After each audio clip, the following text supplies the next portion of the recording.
"This is what's left of the archive," Rourke said quietly. "The day Lucy vanished, the whole system woke up. It's been waiting. I guard it because if the wrong people find it, humanity won't get a second chance." Elias stepped closer, feeling the hum of the structure resonating in his bones. The threads inside moved faster as he approached, as if responding to his presence. His mind began to fill with impressions, mathematical constructs, languages he didn't know yet understood, memories that weren't his. He reached out, fingers brushing the surface, and the room dissolved. In an instant, he was standing in an endless expanse of light and shadow, data streams flowing around him like rivers. Voices murmured in languages both ancient and futuristic, blending into a chorus of thought. Images flashed, human history, the curve of the galaxy, the blueprint of matter itself. He saw Lucy, not as a person but as a presence, watching from beyond, her eyes filled with both sorrow and certainty. Her voice was the same one he had heard in his mind. "You're close. But power alone won't save them." The vision shattered, and he was back in the chamber, breathing hard. Rourke's hand was on his shoulder, steadying him. "What did you see?" Rourke asked. "Everything," Elias said, though the word felt insufficient. "She's out there, somewhere beyond this. And she left a plan." Rourke's expression darkened. "Then you also know the danger. I've seen men try to take what's in there. Their minds burn out before they can even make sense of it." "I'm not them," Elias said. "And I don't want it for myself. But someone sent me here, and whoever they are, they'll come looking for this place. We can't let them have it."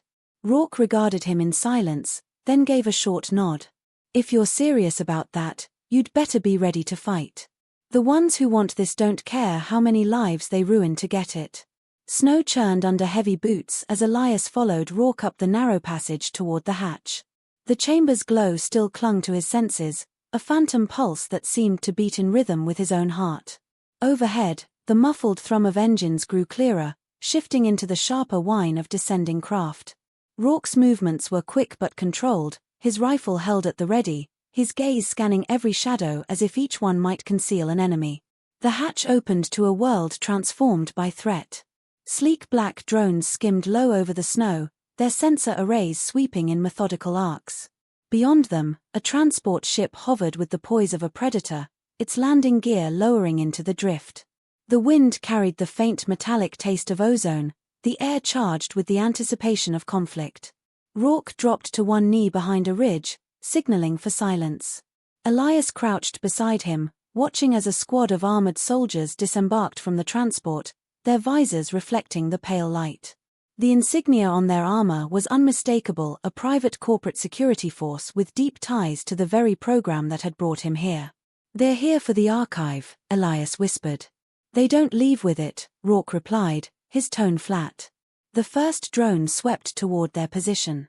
Elias could feel the pattern of its scanning beam in his mind before it even reached them, a ripple of energy he could almost grasp. Without thinking, he focused on the frequency, shifting it out of phase. The drone's sensors faltered mid-pass, the machine hovering in confusion before drifting off course. Rourke gave him a sidelong glance. "That's new." "It's getting easier," Elias said quietly, though the admission carried an undercurrent of unease. Two soldiers advanced toward the hatch, weapons raised. Rourke moved with lethal precision, his rifle barking twice. Both figures crumpled silently into the snow. The rest of the squad reacted instantly, fanning out and returning fire, their pulses of energy lighting the blizzard in flashes of blue. Elias felt the trajectories before they were fired, nudging Rourke out of their path an instant before a blast seared through where he had been. They fought in sync, one through skill and experience, the other through a growing sense of inevitability that came from seeing each moment before it happened. By the time the last soldier fell, the snow was marked with dark streaks that steamed in the cold. The hovering transport began to pivot away, but Elias reached out with his mind, locking onto the machine's navigation feed. For a brief second, he saw through its systems, the pilot's controls, the engine readouts, the flight path. He disrupted the stabilizers, sending the craft lurching sideways before it corrected and climbed rapidly into the storm. "That's going to bring more," Rourke said, scanning the horizon.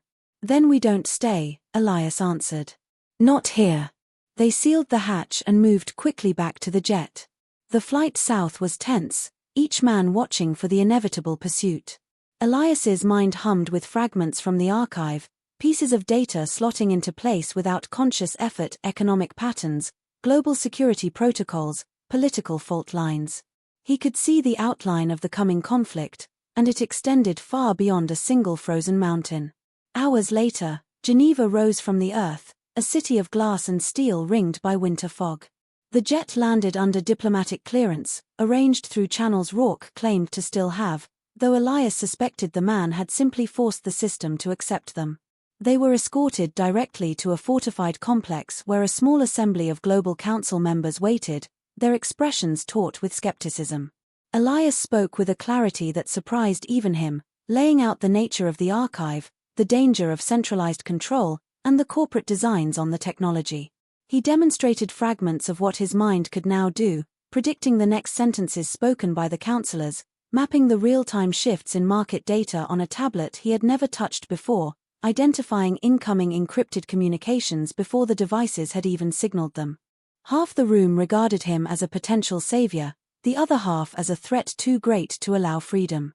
Debate sharpened, the words turning from curiosity to veiled accusation. Rourke stood behind him, silent, a steadying presence in the storm of politics. One counselor, an older man with a precise, clipped voice, asked the question that drew the line in the sand. If what you say is true, Dr. Kane, then why not place this evolution entirely in your hands? Let one mind, yours, direct the course of human advancement. Because that isn't advancement, Elias said. That's tyranny. No matter how well-intentioned, one mind cannot replace the will of billions. If humanity is to take the next step, it must do so together. His proposal was simple in concept but staggering in implication: fragment the archive's code into countless pieces, each encrypted and embedded within ordinary people across the globe. No single person could access the whole, but together, humanity could. It was a safeguard against the very concentration of power the corporations sought. Before the council could respond, the building's alarms began to wail. Security feeds flickered to life on the screens, showing armored intruders cutting through outer defenses. The corporate forces had arrived far sooner than expected. Rourke moved to the door, rifle in hand, while Elias felt the intrusion ripple through the building's systems like a stone dropped in water. "We don't have time for debate," Elias said, already moving toward the exit. The corridors became a blur of shouted orders and weapons fire. Elias guided them through paths the enemy hadn't yet reached, each turn chosen with the certainty of someone who knew exactly where the danger would appear next. Twice he intercepted the targeting signals of pursuing drones, forcing them to veer away or collide mid-air. They reached the underground transit network, the concrete tunnels echoing with the hum of maglev rails. A high-speed car waited, its doors yawning open. As they boarded, the first of the enemy appeared at the far end of the platform, their weapons sparking to life. The car shot forward, the acceleration pressing them into their seats. Through the reinforced glass, Elias watched the tunnel lights blur past, his mind already calculating the interception points ahead. The corporate forces would not stop, not until the archive was theirs. And now they knew exactly who stood in their way. The pulse in his skull matched the rhythm of the maglev's engines, the pressure of the archive's knowledge growing heavier. He knew there was a limit to how far his mind could stretch before it broke, but there was no room for restraint now. The maglev car tore through the tunnels, its vibration a low, constant growl underfoot. Elias could feel the enemy drawing closer, not just through the occasional echo of distant weapons fire but as a pressure at the edges of his mind, a subtle distortion in the electrical hum of the rail system. The archive had made those patterns as visible to him as footprints in snow, and he could track their movement as easily as a hunter following prey. Rourke sat opposite, rifle resting across his knees, his eyes never leaving the darkness beyond the glass. His silence was heavy, the kind carried by men who had survived too many close calls to count. Ahead, a junction loomed, the tunnel splitting into multiple tracks. Elias's thoughts stretched outward into the control systems, feeling the flow of data like water through channels. He saw the enemy's route mapped out in light, saw the point where they would intercept, and began rewriting it in his mind. Signals shifted, rail lines reprogrammed, destination coordinates swapped without a single keystroke. The car swayed sharply as it switched tracks at the last possible moment, leaving their pursuers to continue down the wrong path. But the victory was brief. The pressure in his skull spiked, white light flaring in his vision. Rourke noticed. "You're burning yourself out," he said. "There's no time to be careful," Elias replied. "They'll keep coming until one of us is gone." The car began to slow, warning lights flashing along the ceiling. Elias could already sense why. Ahead, a blockade of corporate soldiers waited, the air thick with the ozone tang of charged weapons. There was no turning back. The only path forward lay through them. The doors opened with a hiss, releasing a gust of stale tunnel air. Rourke was out first, his rifle firing in short, disciplined bursts that dropped two men before they could react. Elias followed, his awareness unfolding across the battlefield. Every movement, every sound, every flicker of energy became part of a vast, living map in his head. He sidestepped incoming fire before it reached him, guiding Rourke toward pockets of cover between the concrete pillars. They moved as a single unit, cutting down the blockade with precision. Yet with each action, Elias could feel his mind fraying, like a rope pulled too tight.